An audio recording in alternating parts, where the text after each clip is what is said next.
G'day YouTubers, and thank you for tuning in to today's video on YouTube. I can actually hear quite a lot of different types of birds, and guess what? Lo and behold, as you may have never ever thought, oh, what was that bird? Was that a grey tit or was it a blue tit? That was just straight for flying over here. But lo and behold, as I was saying here, we have got a very awesome looking sunflower. Yay! And apparently, that is definitely one of the first instances where I've seen a sunflower. Now that is actually quite somehow fairly amazing. Now this thing nearly died out, and I didn't actually present that onto my YouTube channel for basically about 2 days. There's a very cute bird right inside of that hedgerow. I wonder what bird is that. Is it a house sparrow or is it a blue tit? Great, I can't really tell what bird it is. We'll just straightforward have a look. It's poking inside of the hedgerows. I'm gonna go a little bit closer somehow. Hey, this is nice to know, isn't it? Right, obviously I can't really tell what bird it is. I can also see a giant spider's web as well. Wonder what species of spider is that. And I wonder what bird is that thing. Quite a noisy little chap. Oh, hey, hang on. Is that a little goldcrest or is it... It looks like a juvenile bird. I can just hear it chirping. I think it could be goldcrest, but I might be totally wrong. Just straight for chirping in the middle bits of the hedgerows. I can just hear it. Oh, off it goes. It's beautiful, isn't it? Oh, wait, it's just an adult. I wonder what that noise was going. I don't know what bird was that. Please tell me. But anyways, so we've got a beautiful sunflower, which has just been blossoming. I don't know how that actually blossomed so well, but apparently we've just been receiving some beautiful September sunshine, and I can actually hear an ambulance right over in the background with those blaring sirens in the background. Right, so let's get me just straightforward started. So we've just got a very big clump of nasturtiums just growing quite very rampantly, of course. And I can also see lots and lots of flowers. But what's interesting about the number of flowers is, look how many seeds they have actually decided to just disperse. After, once you have so many flowers, they once again, after all of that hard work, after all of that growing and blooming and blossoming, they'll just straight for die out. But they will just produce some fresh looking seeds somehow. But you can dehead or deadhead the flowers to prolong the periodic amount of flowering. And we've got this beautiful sunflower. Now I'm pretty sure that flower is not going to last that long. It's not going to bloom for a very long time. Mind you, if we would have actually planted it during at least around mid to late spring, then you'll be able to have a lot more time with sunflowers. But unfortunately I don't. Right, so okay, alongside with the sunflowers, there's another sunflower seedling which I've also decided to grow. But hang on, didn't I actually... Oh, there's a bumblebee here. That's nice to know. I'm actually quite curious. Somehow one of the bumblebees has actually decided to pollinate my sunflower, which is actually quite a very nice thing, considering I think when I actually had a look at this, it might be probably the one I've planted. I'll probably presume it might be one I've just started planting. And strange enough, that actually sort of turned out pretty well in my backyard garden somehow. Right, so we've got a whole bunch of nasturtiums, be it big and or small. And right over on the other side, we've got some tomato plants. This one right here, it's not that doing great because obviously, it's not actually doing very well. As you can see, it's just been sunk somehow, isn't it? But what I've actually noticed is a bit of a curiosity going on here is that, while some of the flowers might have died out, there's also a bit of fruit that's also producing on some of these plants. And there's also even more. So look at that. We've actually got more tomato plant action right here. I can actually start to see there's some flowers. And there's also a bit of fruit here as well. Maybe I can just probably leave it like that somehow, depending on how severe the wind is like. It's about, it's quite breezy, about 16 to 17 miles per hour, the wind speed. Right, I'm going to go ahead towards the other side. There's more seeds. I might hardly collect these. Obviously grab more of these because it is nearly coming towards winter time. Obviously we're getting lots and lots of beautiful nasturtium seeds. I hardly haven't really straightforward collected that much. And we've got the fiery coloured nasturtiums, beautiful looking colours on the flowers. And And we've also got a much larger looking zinnia, which is also doing very well. And has also decided to unexpectedly create another bud, another adjacent, let's just say, component, appendage of the plant itself. And it looks like we've got a few common carder bumblebees coming along to pollinate on some fresh zinnia, which is actually quite nice to know. Actually, sorry, that's nasturtium. Speaking of zinnias, we've got, oh wow, look at that zinnia. That one there has actually been very highly successful, even though it's a bit tad small.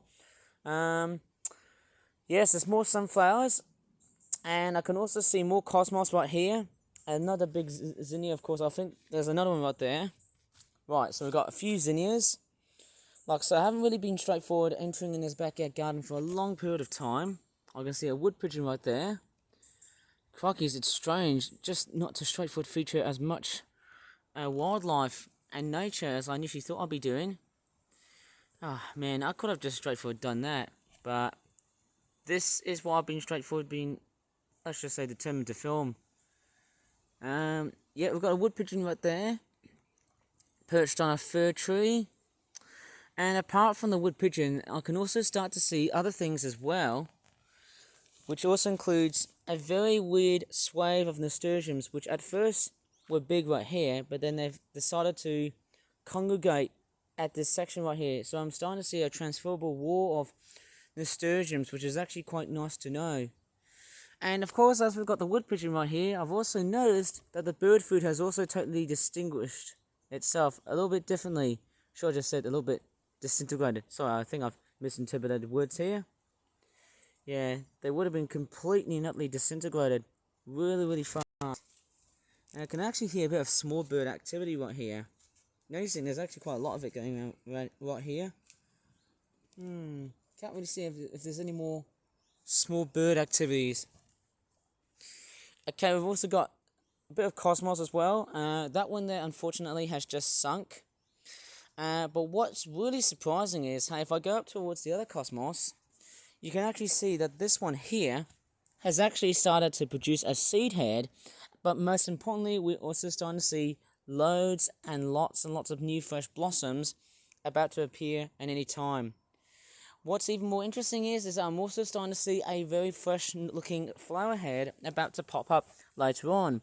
That's actually going to be very good news, considering that, hey, even though they weren't really successful at first, I can straightforward admit that the sunflower is one of the most straightforward, heavily asked for flower I can just straightforward grow.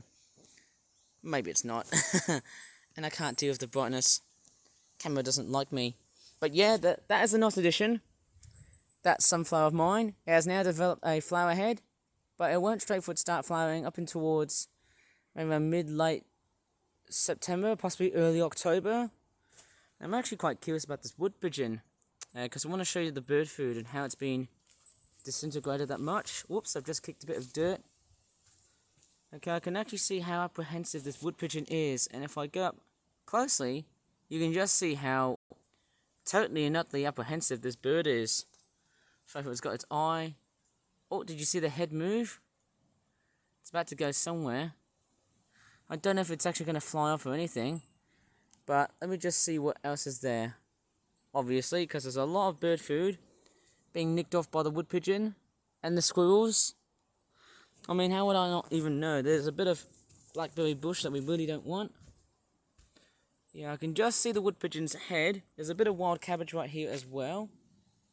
You can start to see a bit of flowers as well, just poking out. And right over here, I'm actually starting to see a vast swathe of bird food. And it's probably a mixture of all kinds of seeds. I would highly say to myself, hey, these seeds might have gone very old, because obviously they might have been exposed to some really wet and very bad heavy rainfall. Actually, do you want to see the pigeon fly off? I don't know.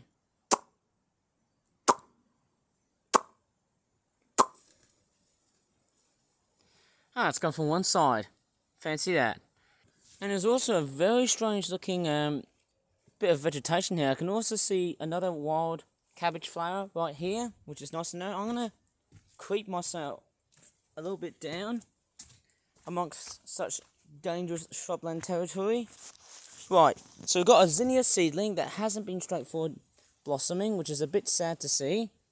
But I can also start to see, hey, this one here is about to produce another flower, so that's a nice appendage, isn't it? And as I'm trekking across this backyard garden, you can actually see how much rainfall we have just received. I highly suspect we haven't had that much rainfall throughout the rest of summer 2025, and it looks like that finally everything is starting to come back to life. Thank you for that, but boy, it won't last that long, I'm sure. But anyways, there's more cosmos blossoms about to appear. Strangely enough, this plant here has actually taken a long time to actually grow, and apparently, now that I'm seeing it, there's actually even more cosmos flower heads about to appear. Now, it looks like that the other critters, I'll probably say wasps, bees, and flies, will come along and straightforward hover around and pollinate on some of those dissipating flowers, of course. I think that was a hoverfly right over on the cosmos. And finally, as this sounds, hey, this is actually looking like very, very good news. There's the orange zinnias, yellowish orangey ones, of course.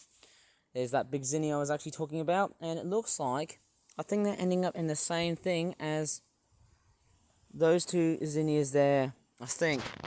Right, so it's probably these two, I think. But I'm going to go ahead and trek all the way around to the opposite side. There is another zinnia flower that is, of course, about to straightforward flower at that time somehow. Actually, when I look at this pink flower, originally I thought it was white, but as you can see now, it has changed to pink. I think I just didn't look at the zinnia itself properly. I think that's just who I was. I just didn't look very carefully of what colour the flower was. And there's more seed heads poking right out. Jeez, there's actually, I have to say, hey, there's been so many nasturtium seed heads since these flowers have been absolutely prolific in my backyard garden. It's a wonderful sight to see. Just a very vast swathe has just been growing so much, and I mean, that's just a lot. That's just a lot of seeds. I highly regard that as one of the best flowers I've grown so far. Cool bananas. I mean, cool flowers. I mean, cool nasturtiums. I mean, how would I even know? That's just pretty beautiful to see. Oh man, I'm just doing my best to like pull out as many nasturtiums. Out they come. There's actually quite a lot of nasturtiums. Oh man, this actually has to be a very abundant sort of time. I think the hot and dry summer, while very much challenging, proven wise because of how hot and dry it has been, the summer that we just had, while challenging, has actually been highly successful for those nasturtiums there. I can guarantee to you guys.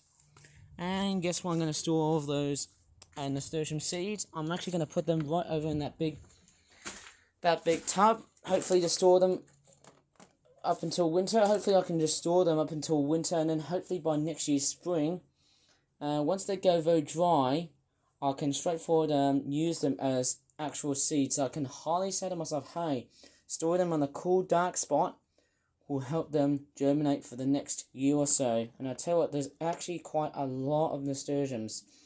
That is a massive swathe of them. Very fantastic to see. Anyways, I might probably leave this part of the video here.